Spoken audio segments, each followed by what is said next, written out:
Yeah, I'm finally making this video that no one requested, but I just felt like making it. I've been trying to make this video for many months now, but it just never worked out. But this month seemed the most appropriate considering this month is ulcerative colitis and Crohn's Awareness Month, and I have ulcerative colitis. I don't really know where to start with this video. You need like background information. If you don't already know, I was diagnosed with ulcerative colitis. I have very in-depth videos about what I went through all of last year. I posted them. They're somewhere on my channel. I made a playlist. If you do want to watch that, it talks about, or I talk about like everything that happened. This video is going to be like a part 2. I wasn't really expecting to make this because I didn't think I was going to get sick again, but no one ever expects to get sick. So yeah, you need that little background information. I was diagnosed back in 2017 with ulcerative colitis, and it was supposed to be 3 surgeries, but with my luck, 4 surgeries. And I had my last surgery in October, so we're gonna start from there. By the way, this video is gonna get a little TMI, a little graphic. I won't show anything, but just what I'm saying is a lot, but it's nothing to be ashamed about because at the end of the day, I couldn't physically control it. It's not something I did to myself, and I have nothing to be embarrassed or ashamed about anymore. I used to be really scared to talk about things, but now it's not. So if you are grossed out, like, it is a really gross topic, and it's a lot. I understand that, so just a fair warning that I will be discussing things that aren't very pleasant. So October 3rd was my last surgery, and my whole like insides were reconnected. I don't have a colon anymore. I have a J pouch, so that was all reconnected, and I was learning to go to the bathroom normally again because I did have a bag before that. So I was learning to go to the bathroom again, and luckily for me, I was younger. Like, I'm young, and younger people tend to recover quicker and also learn to control things better compared to someone who has had the surgery and they're older. But yeah, I was learning to like be a human again, going to the bathroom more. I was at home during this time. This was my senior year of high school, so I wasn't in school for much of it, but I was doing good. I was doing good October. I did get a little hiccup in November, and I just had to go to the hospital again because something wasn't quite right, but it worked itself out. And so everything was going really well. I was good October, November, December. I enjoyed my Christmas as best as I could. Again, I was going to the bathroom more frequently compared to a normal person, because I, again, don't have a colon, but I was still like slowly getting back to what my new normal would be. Everything was going good. I, of course, was stressed out about school because I talked about this in a different video as well, but they did not help me at all. But shout out to the few teachers that actually like cared about me. I will like forever be thankful for them. But yeah, so I was learning my new normal. And January came around, I went back to school. Well, I think I went back to school actually in December. No, I don't know. I don't know. I literally don't remember. But I was back in school in January. I finished my finals somehow by some miracle. I don't know how I did that. So yeah, everything was going really well. And then things started to go wrong in February. I just didn't feel right. Like, I felt okay, but I felt really uneasy. I felt uncomfortable. I was going to the bathroom more than what I was originally doing. Like, I thought it was like okay, but then I was going to the bathroom more frequently. I just felt really not well, and I didn't know why. Because after the last surgery that you have, obviously your body takes time to recover and kind of learn to control yourself and just get used to working again, like functioning properly. And we were told, this isn't anyone's fault, by the way, like we were told that like it's gonna take some time. It takes a couple months for your body to just like regulate. So that was the impression I was in. I didn't really give it much of a thought, but I just started to feel really, really bad. And then I think it was the second week of February, something like that, I just wasn't feeling well. I was like constantly in the bathroom and I was throwing up as well. It was over like a weekend. I just didn't feel good at all. So we called the surgeon and he said like, okay, if this continues, you have to come into the hospital. But we were trying to like stay on top of fluids. I was trying to drink a lot of juices, which actually did the opposite. It made me more dehydrated because juice is a sugary drink, and sugar causes you to go to the bathroom more, like apple juice. Like I'm not really supposed to have that. But we didn't know. We just thought like, okay, if we keep up with sugar and like liquids, like it should be okay. And that technically would work for someone who hasn't gone through the J-pouch surgery. But for me, in my case, it just does a complete opposite. So it was now like the Sunday or something, and I started to see blood again, and I was super weak. I was just so drained. We had to go to the hospital, and I didn't know what was going on. You never really do, because I thought I was like okay. And I think at this time it just really sucked, because it just felt like, wow, this is happening to me again. And I was just like annoyed, especially because it was like my senior year. I wanted to be normal. I didn't feel normal, and when I started to feel normal again, it just was taken away from me. They did a scope, they did tests, they could tell something was wrong.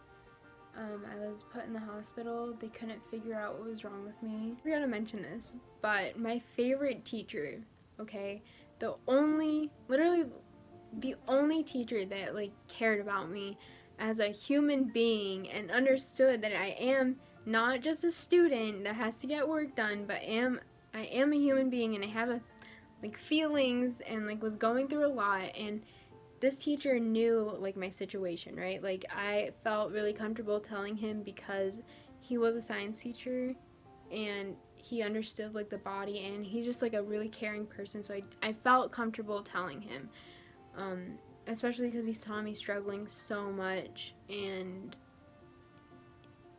just like with school and with like my health, like he understood. He called my hospital room,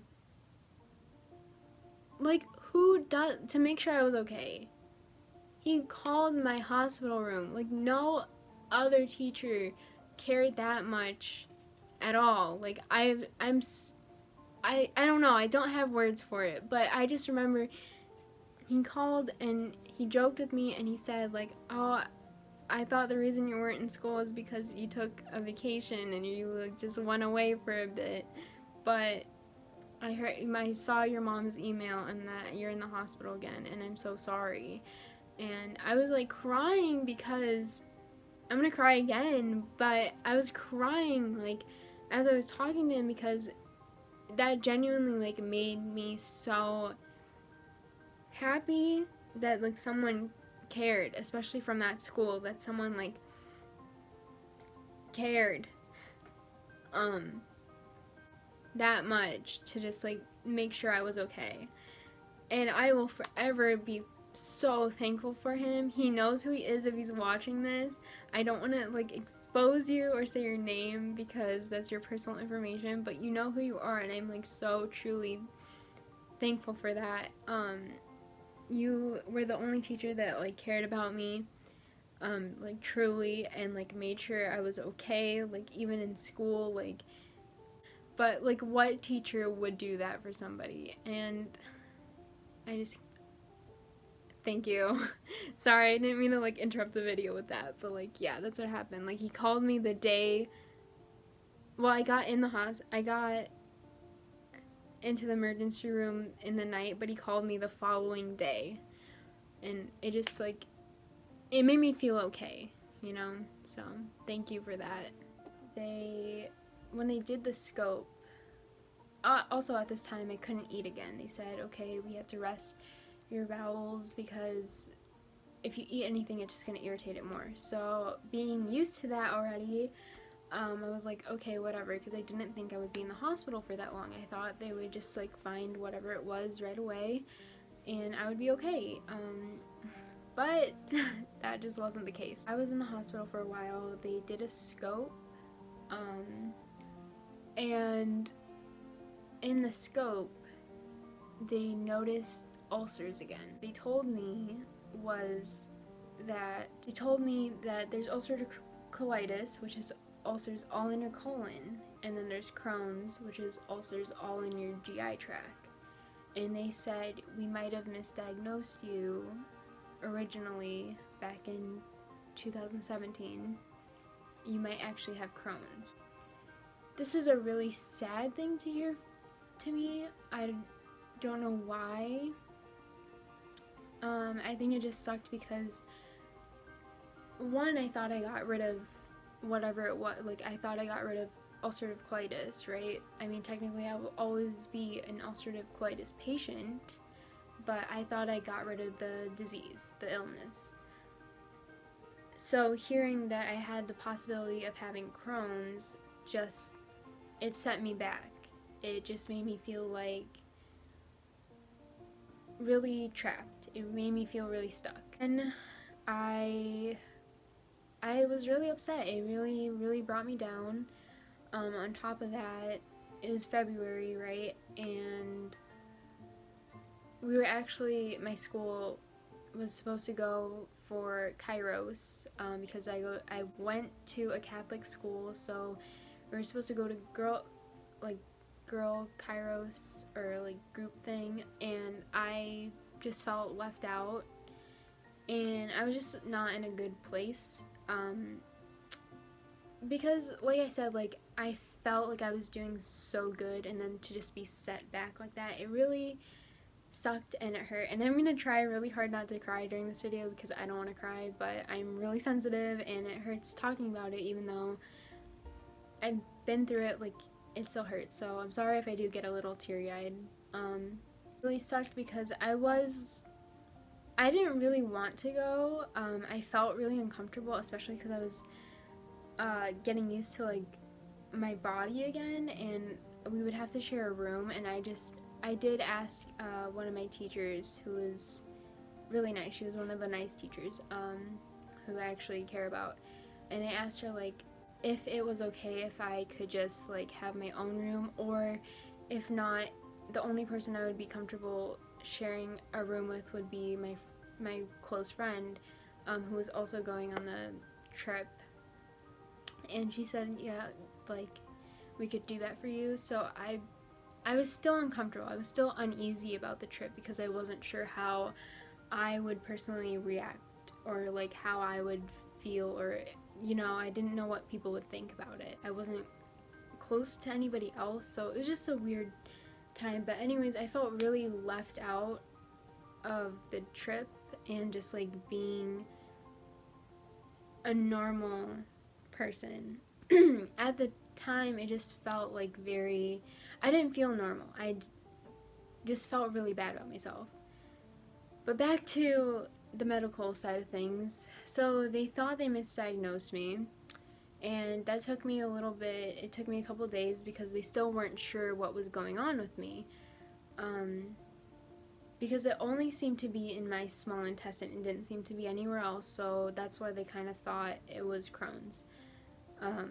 But again, they weren't 100% sure, and they wanted to do like a lot of tests. But keep in mind, I wasn't eating. I was really, really weak and sick, and this was actually, I was at the lowest weight I have ever been. I was 84 pounds, and I'm supposed to be at least 100 or like 103 pounds.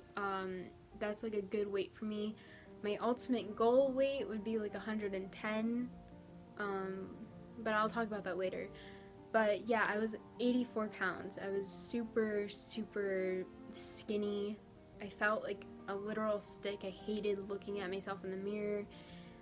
It just made me feel worse because I was dancing again and I couldn't dance, and we had recital. It just, so many things were happening to me all at once. So I had to get used to the idea that it could possibly be Crohn's, right? The tests were still like slowly coming back and either checking off negative or positive, and obviously a lot of them were negative. But I had to accept the idea that it could possibly be Crohn's, and it really, really sucked and it hurt. Just something I had to accept, right? If that was it, like, I had to do that. And I was really scared because I didn't want to live like that. I know that's a really bad thing to say, but I really didn't want, I know the struggle. I know the struggle of an illness like that, and like, I also knew people and know people go through that all the time and they don't have a choice, but I was just being selfish. I was being really selfish and saying like, I don't want to live like that. Like, no, I'm not doing that. But I accepted it, and then this is where it gets good. They tell me, the doctors, that because they did the scope, right? They looked at the ulcers closely. They didn't look like Crohn's ulcers. I don't know the difference. Obviously, I'm not a doctor. Luckily, one of the doctors was friends with another doctor at University of Chicago, and he said those aren't Crohn's ulcers. Those are panenteritis ulcers, which is a really rare illness. Enteritis itself is common. Or common-ish. It's ulcers all in your small intestine. Panenteritis ulcers are for people who have the J pouch. They get ulcers due to, like, it's not the body rejecting the J pouch and the reconnection of everything, it's just a reaction to it. And that's what makes it rare. When I heard this, by the way, it made me laugh because I was like, of course I have a rare illness. And this is the good part. I was the youngest patient, okay? I was the most severe case, and there's like only, I don't know, like 4 other people that have it, 3 other people that have this. It was really funny to hear. Yeah, so basically I made it into the history books. I'm now famous. Funny enough, like, me hearing I have Crohn's made me more upset than me hearing I have a rare illness, which is really messed up. I don't know why. I think it was more of like, of course I have this. Like, it was just one of those things. Where I was at, they didn't know how to cure this because it's so rare. They don't have the thing for it. At the time, I was bleeding a lot. I still wasn't eating. I was on TPN again. I had a PICC line. Okay. Eventually, my PICC line got a blood clot, so they had to take out the the PICC line. I had to go in intensive care because I was bleeding. And when I say I'm bleeding, I was bleeding outwards through my butt, because that's how that works, and I shouldn't be embarrassed about it because I had no control about it, but it is weird to say. But every time I say I'm bleeding, that's what I mean. So I was bleeding a lot. Sorry, I'm like all over the place. So because I was bleeding so much, they had to put me in intensive care to manage the heparin drip, because of the blood. You don't want to bleed more. You want to be monitored. And hearing that I was like going to intensive care, it was literally, okay, here's like the pediatric section, and then it's like right over here, the intensive care. But I just like felt trapped, and it like scared me because I got so used to the nurses like on the normal pediatric floor and like the people there that I really didn't want to go down the hall. Like it was all too much for me. It was just too big of a change. So I didn't want to do that, but obviously I didn't have a choice. And it was just so much. And in intensive care, like, it's all windows because they have to make sure everyone's okay, and you can't close a door. There's no bathroom. It was just, I was so uncomfortable. I hated it there. The monitors, everything. I really hated it, but I didn't have a choice to do anything. So I had to suck it up and just go with it. Heparin drip, I had a blood clot now. I never had a blood clot in my life. Take out that PICC line. Then I had a PICC line in this arm. I was out of intensive care now. Then they saw problems with my heart, and I had to have an EKG, and they had to see things with my heart. And obviously, I'm just like going off memory right now. I'm probably missing a lot of things, but everything in my body just was not having it. Earlier, they were trying this drug called octreotide, which turns out is really bad for J-pouch patients because it's supposed to cut off blood flow to the small intestine, but that's literally all I have now, and it was really dangerous, and my surgeon got really, really upset that they even suggested that, but he doesn't have a say because he is the surgeon, not the doctor. But yeah, and every time they gave that to me, I instantly threw up. So I was on a lot of things, like, contradicted each other, let's just say that. And I had to have shots, like blood thinner shots, because they regulated the drip for me. And I was just not well. I was bleeding, I wasn't eating, I was super hungry. My school was being a complete nightmare because they were still expecting me to do projects as I was literally dying.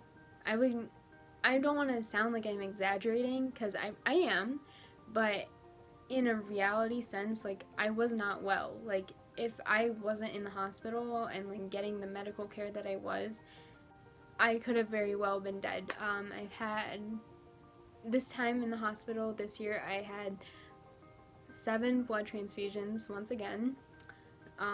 So in total, over last year and this year, I've had 14 blood transfusions. So thank you to everybody who donates blood, because that is literally a lifesaver. Sorry, I'm literally all over the place with this story. It's just so many things happen.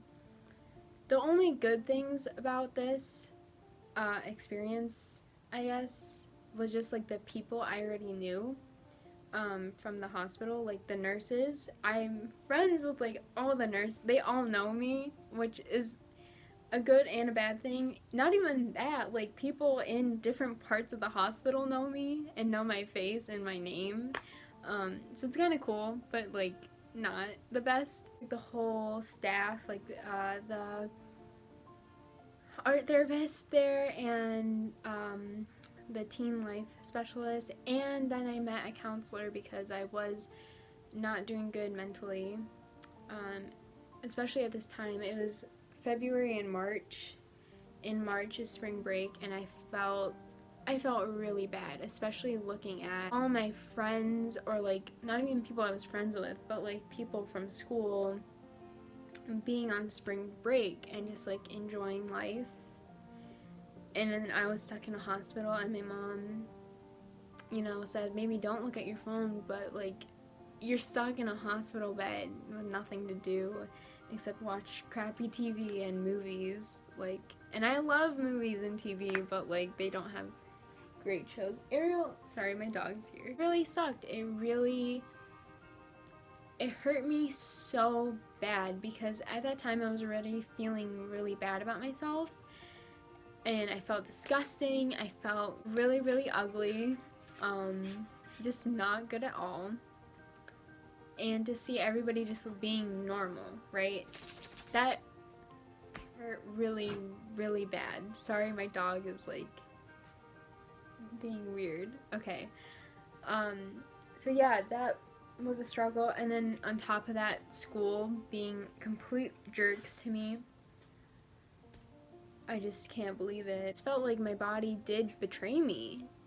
And you know, you rely on your body to just function, right? Like function normally, and when it's not, you feel really, really bad about it. Or at least I did. And not eating, and just literally everything all at once was thrown at me. Now, like week 6 at the hospital, none of the medication they were trying to fix me with was working. They told me I have to be transferred to University of Chicago Medicine because they don't, the medication that I need to be on, they don't offer it there. Like, they literally don't have it there, and they can't give it to me. Because like every hospital is different, they have different rules. So I had to be transferred to a hospital I don't know, I'm not familiar with. It was really, really scary. It was really scary because I didn't know how they would treat me. Obviously, they were fine. Like, I was freaking out over nothing. It was more of like a big change, and I'm not good with big changes like that. Because one, I wouldn't be a pediatric patient in the other hospital. 2, it would be people I'm not familiar with and a place I'm not familiar with. And I just didn't know what to expect, and plus it was this fear of like, well, I'm the youngest and the most severe case. Sorry, I'm crying. I'm the youngest and most severe case, and I just don't know if they could fix me. It just didn't feel like they could fix me, even though I knew that they could. And I wasn't, like, at this point, I was just, like, surviving through other people, but I wasn't living. Like, I really wasn't well. I was so weak and drained, just drained, in pain. I was scared for my life. It was really bad. But they had to transfer me. So, yeah, this was week 6. And being in the hospital, but now I'm getting moved to a different hospital. They didn't have rooms in the University of Chicago. They have, like, it's one big hospital, but they have, like, different buildings, and it was, like, it was packed. Like, all the rooms were taken, so I had to go to the older building, like the not revamped building, and I hated it. I could not stand being in that room. And it was so weird because when I got there, I was bleeding, right? But I had actual clots of blood come out of me. And it was the scariest thing because I didn't know what was going on. Like, it just got so bad and worse, and I felt lightheaded, and I just didn't feel good at all. So I got myself situated. I was really uncomfortable in that room. A little fact about me is I have a sixth sense, in the sense of, like, I'm really in tuned with, like, energies and stuff. So, and I get it from my mom, and a lot of my family has it, but, like, we just get, like, super uneasy about, like, certain places and things, and I just felt that way, especially in that old building. Like, it was, like, killing me. Well, it was nighttime, right, at this new hospital. I had to go to the bathroom because I was going to the bathroom so frequently, and I felt too weak, so my mom had to walk me to the bathroom, and she stayed with me, like, and it's not that weird because she's my mom, like, and thank God she did, because I went to the bathroom, all of these clots came out, okay, blood, literally just blood clots came out of me. I got up slowly to wash my hands, and I was like, I don't feel good, and I passed out. My mom was in the bathroom, and the doors were like, here's the door to the bathroom, and then right here was the door to, like, the hallway. So luckily, like, my mom, while holding me, opened the door from the bathroom, and somehow they, like, heard me collapse, and all the, like, nurses and I guess would it be the paramedics, they lifted me up, got me onto the bed, and I was out. I didn't know what was going on. I was completely out. They almost had to use the defibrillator on me, the one that you go like this and go like that. They almost had to use that on me. So I was almost like clinically dead. It was a really weird, because I didn't know what was happening. I was just knocked out, but it was really intense. I woke up. I didn't know what happened. Like, I couldn't remember it for the life of me. I saw all these people, their bright lights. They were hooking me up to a bunch of stuff. At the time, though, because I had the blood clot in this arm, they couldn't put a blood pressure cuff on this arm. And in my, like, dazed state, I guess, and I couldn't hear, by the way. My mom was, like, trying to talk to me. I couldn't hear. I didn't know what was happening. The guy reaches and tries to put the blood pressure cuff on me, and even though I was so out of it, I was like, you can't do that. And I was, like, taking my arm away. I was like, you can't put it on this arm. You can't put it on this arm. And he's like, oh, like, it was weird, okay? I don't know how I remember that, but luckily I did. So I wake up, everybody's around me, my parents are freaking out, they don't know what happened. My mom's like crying and trying to tell me to, like, Sienna, breathe, but I couldn't hear anything. I literally could not hear a single thing. It was so intense. Hooked me up to some blood, and during this time, because I was newly transferred, I was extra weak because I didn't have TPN with me. TPN is a nutrition that you get if you are not allowed to eat. That because I was a new patient, they didn't have it made for me. It takes 24 hours to make. Just very hectic, chaotic, right? So that's what happened. The next morning was fine. I was okay. It was good. Then the same thing happened at night. They said that they didn't want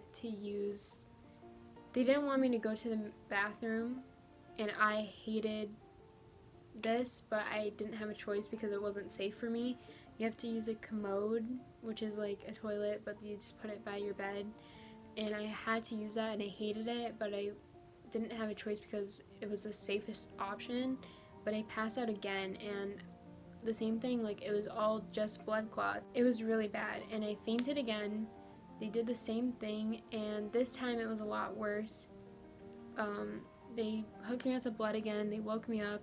Same thing happened. Couldn't hear what was going on, but luckily my mom learned from the first time, like, to, like, use gestures, like breathe, like that. It was really scary, because I could have died right there. Like, not even joking, not even exactly, like, I could have died right there. They pretty much said so. People from intensive care had to come in, and at this point I was in so much pain. I couldn't control what was happening. I was literally just, like, bleeding on the bed. It was so gross. Couldn't control it. Like, I was literally just, like, bleeding out, and it was horrifying. Really horrifying thing to be a part of and, like, be the one in that situation. I had to be in intensive care again. Hooked up to a bunch of stuff once again. It was really uncomfortable, but the strangest thing, because that all happened late at night, the morning of, I woke up, I went to the bathroom on the commode, I guess, and there was not a single drop of blood. I'm not a super religious person. I do believe in God, but I definitely don't believe how they teach it. I believe in my own version, and this isn't trying to convince anybody to believe in different religions or anything. This is just my experience. But my mom messaged all her friends and, like, all my family and said, please pray for me, because I collapsed. Well, I don't know if she said that. Basically, I was not in a good state, and she was just asking for prayers, and the strangest thing is the next morning there was not a single drop of blood, and I have been bleeding for like 6 weeks straight. Oh, I don't know, it was just a weird experience, but I was in intensive care for a while. I was super weak. They finally got TPN, and then they finally started me on the right medication. After a while, I was feeling good about myself, or like feeling a little better. It took a while because I was only 17. They're not used to having like teenagers in that ward, technically in pediatric. But you know, because of my situation, I had to be in the adult ward, and it was funny because all the nurses are like, we don't really get, you know, teenagers here, and I was like, I know. But everybody was super nice. Please appreciate your nurses because really they're the ones keeping you alive, and keeping you well. All the doctors were super great. And yeah, they got me on the right medication. I was slowly starting to eat again. It was really crazy. I'm sure I'm forgetting a lot of stuff. Yeah, I was doing really well. I was on a lot of medication after that. I will show you. I actually have a notebook. I had to record basically what I was eating because I needed to gain weight, and I've been struggling with weight gain for a long time. It's really crazy because I never used to think about my weight a lot. Like, I knew I was skinny, but I didn't really think about it much. Like, now, after all this, like, past 2 years, I'm constantly thinking about I'm underweight. You know, like, I need to put on more weight, and it's just been a weird battle. It's not like I don't eat. I feel like I eat a lot, but I'm just not putting on the weight that I need to. So if anybody has any advice for me, I would appreciate that. But yeah, I went through a lot. I know this was all over the place. I had a Hickman. They had to take out the PICC line in this arm. Sorry, they had to take out the PICC line in this arm because I got another blood clot in it. So they had to put a Hickman, and a Hickman goes right here, and that's how I was getting like blood draws and TPN through me. But when I came home, I was still on TPN, so I had to sit for like a couple hours. Like, I couldn't do anything, but it's not like I was going anywhere anyways. So yeah, I was in the hospital for 2 months. It just happened to be like 2 different hospitals, but it was still 2 hospitals, and I couldn't eat. It was quite the struggle. There is a video, I'm gonna link it below. This guy talks about how it's like to not eat, and it's the weird, like, I never related to something so much in my life before, but it's a really weird thing that you do. If you can't eat, you just tend to look at food and you really just stare at it all the time. So that's what I was doing. Yeah, this video is literally all over the place. I'm very sorry. I'm not good with like planning out what I'm gonna say. I just kind of talk. But it was a lot. I did go to prom. I can't believe I did that, but I did go to prom. Literally, I think it was the week after I got out of the hospital, or the week before. Like, that, it was either the week after I got out of the hospital or the week of prom. But I went, I had an okay time. Prom wasn't the best this year, but it was fine. I was just happy to be there and like see my friends because I haven't seen them in 2 months. It just made me feel normal. After all that, it just made me feel really normal, and I looked really ugly and like I was super self-conscious because I was on steroids again, even though they don't do anything for me, but I had to be on them. And I had like chipmunk face, like it was really bad. I felt so insecure, but I think the reason I was able to just like push myself to go, even though I looked horrendous, was because I didn't care. Like, I was literally like, I'm never seeing these people again in my life, and I don't care what they think about me. I've been through too much to care what they say about my steroid face. So that's kind of how I got through the end of the year. It was just not caring about people who went to my school and their opinions. So I already had my group of friends. I wasn't trying to impress anybody else, and I love I love my friends. My friends, if you're watching this and you know who you are, you're my little group.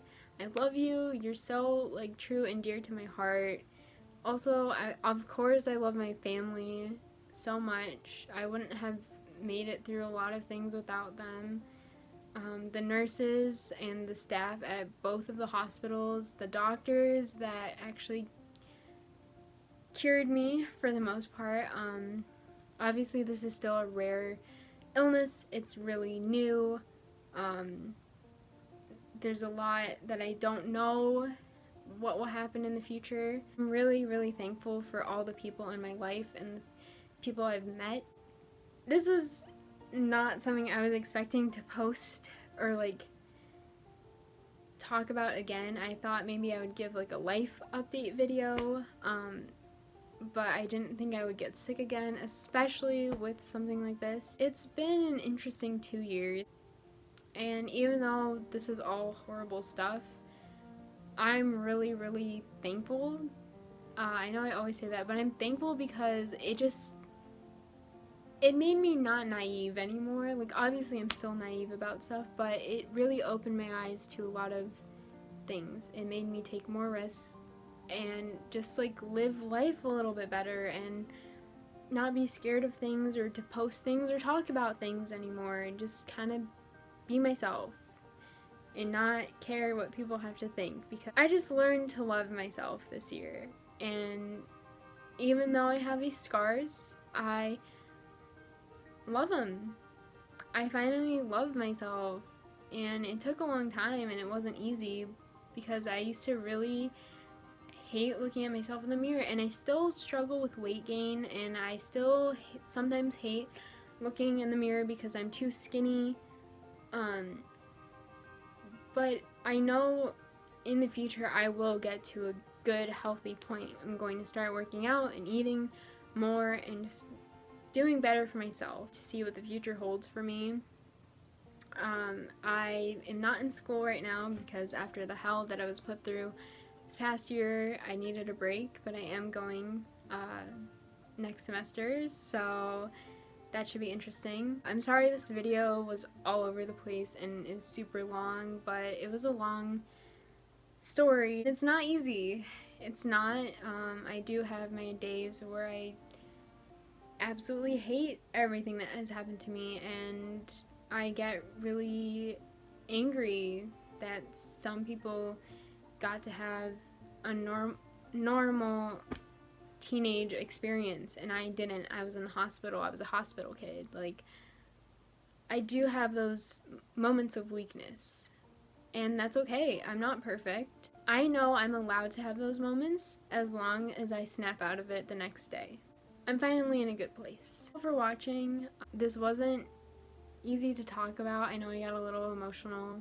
Thank you for watching and listening to my story. I know this wasn't a requested video and nobody really cares, but this was more for me. This was just for me to just talk about it and get it out to the world and share something that is really hard to talk about otherwise. I don't know how to end things, so I hope you have a good day. Appreciate life and your loved ones and your friends and just everything. Bye!